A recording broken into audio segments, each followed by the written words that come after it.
Hello, I'm Adam Watson, Digital Learning Coordinator at Shelby County Public Schools in Shelbyville, Kentucky. Welcome to our vodcast series, Shelby Speaks, Looking Forward. We chose that subtitle for two reasons.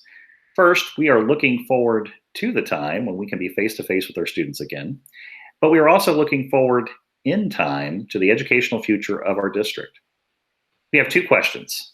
One, what are Shelby teachers learning in the middle of this non-traditional instruction experience? And two, how will it transfer and transform their classrooms when they are once again inside their schools? In this episode, we're here today with Lukas Allison, who teaches art at Martha Lane Collins High School. Lukas, welcome to the podcast. Thank you. I'm happy to be here.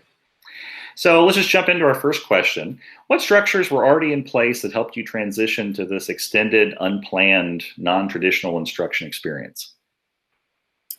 Empower is the big one. At the beginning of the year, when you said, hey, start using this tool, I was really excited. I was ready to jump in. I love learning new software and I love playing around with software. So I've really been using it as an instructional tool, not just the grading side of things, but also content delivery and things like that. I love that we have access to the Google Suite and all of the wonderful tools that Google has. And you know, I've even played around a little bit with Microsoft Teams starting at the NTI, kind of creating a virtual collaborative space for students there as well. So just blessed that we have so much technology at our fingertips.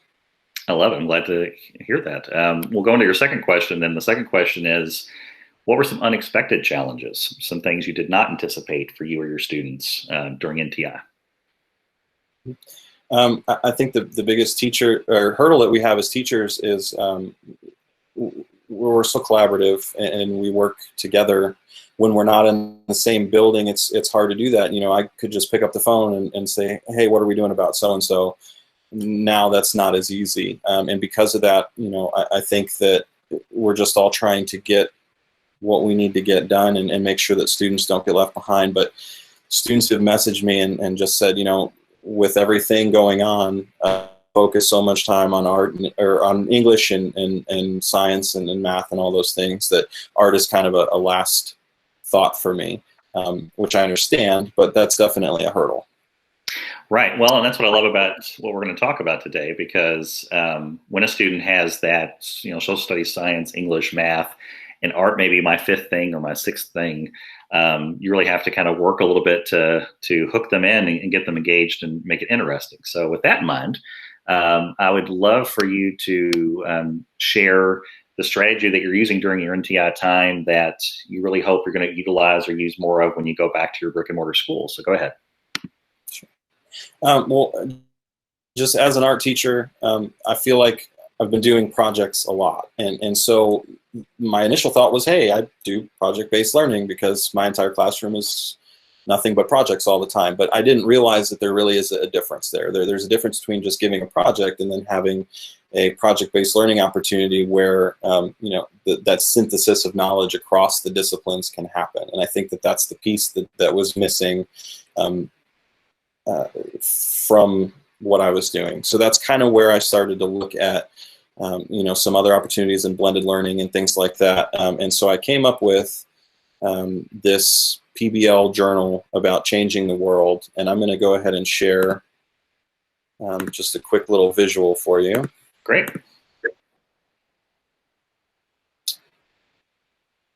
So here is the launch cycle. And that's taken from a podcast I watched from AJ Giuliani, actually. Mm-hmm. But it's part of this design thinking method. And in that method, you have to figure out what a problem is so that your end result is you create a product that can actually make a change or that serves some kind of purpose. So that's kind of why, that's kind of the framework for designing this. This whole PBL thing on changing the world. And so there's a couple of steps. You know, you have to look and you have to listen, you learn. So you got to figure out what the problem is. What is the problem? And that's where, as educators, we need to design good, open-ended problems for students to discover. The problem with that is the open-ended piece can be a little bit scary. But if we get past that, then that opens up asking a bunch of questions. So now, the students are figuring out what they don't know about the thing.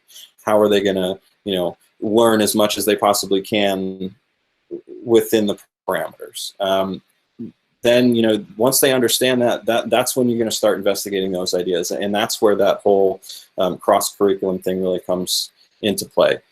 When you're investigating those ideas, now you're looking at it, hey, how do I look at this from the eyes of a chemist? Or how do I look at this through the eyes of a physicist or a mathematician?